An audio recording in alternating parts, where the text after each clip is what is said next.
जीवन की सीख। गरीब का पैदा होना कोई बुरी बात नहीं होती, लेकिन गरीब का मर जाना सबसे बुरी बात होती है।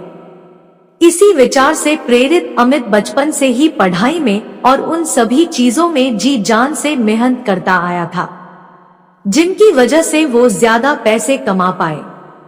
उसने अपना पूरा बचपन गरीबी और आवश्यक चीजों की कमी में गुजारा था, लेकिन वो हार मानने वालों में से नहीं था।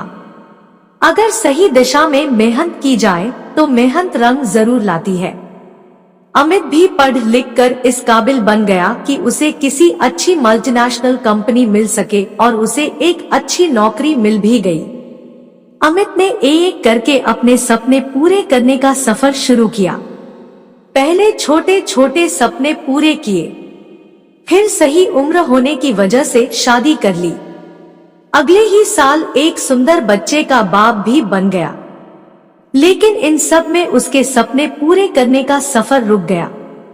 उसे इस बात का कोई मलाल नहीं था, लेकिन बचपन से लेकर जवानी तक उसका एक बहुत बड़ा सपना एक अच्छी बड़ी कार लेने का, वह हमेशा उसके दिमाग में चलता रहता था।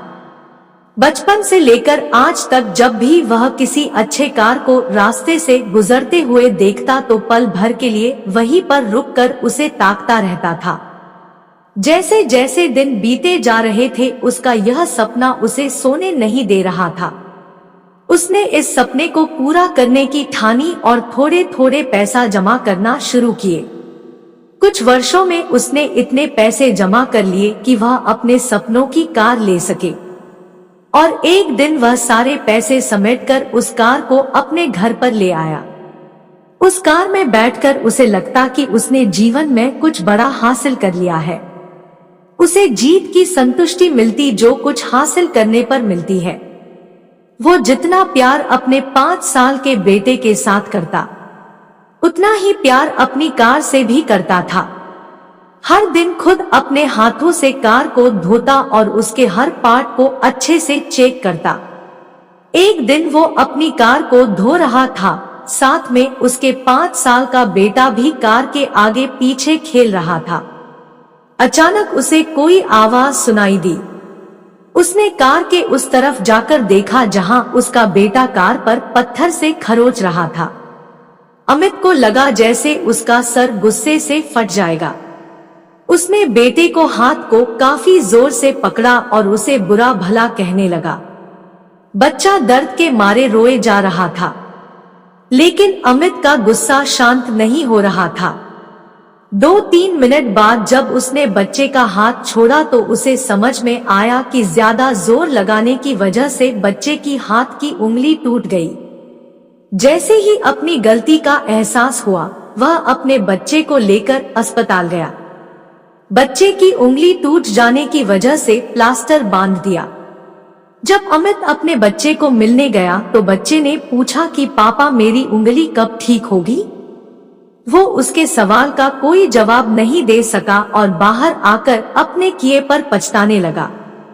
उसे एक बार फिर से उतना ही गुस्सा आया जितना अपने बच्चे पर आया था, लेकिन इस बार का गुस्सा अपने आप पर और उस कार पर था जिसकी वजह से उसने अपने मासूम बच्चे को हानि पहुंचाई थी।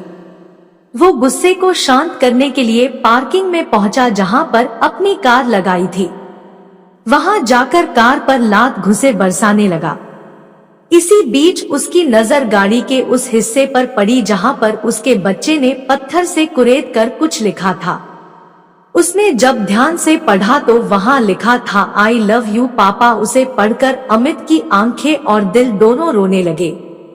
दोस्तों, आपको क्या लगता है यह कहानी सिर्फ अमित की है? क्या आपको नहीं लगता कि यह कहानी हम में से हर एक की है? हम भी तो जीवन भर यही करते आए हैं।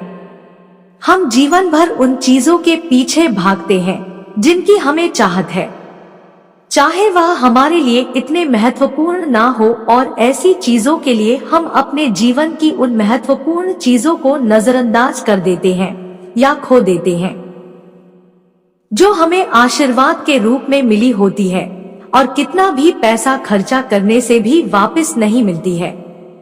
मैं उम्मीद करती हूँ कि इस कहानी को सुनकर आप थोड़ी देर रुककर सोचेंगे कि आप जिस वस्तु को पाने के लिए दौड़ लगा रहे हैं, क्या वो आपके जीवन में सर्वोपरि है, या आपके जीवन में उससे भी ज्यादा महत्वपूर्ण कुछ है जिसे आप इग्नोर करते आए हैं।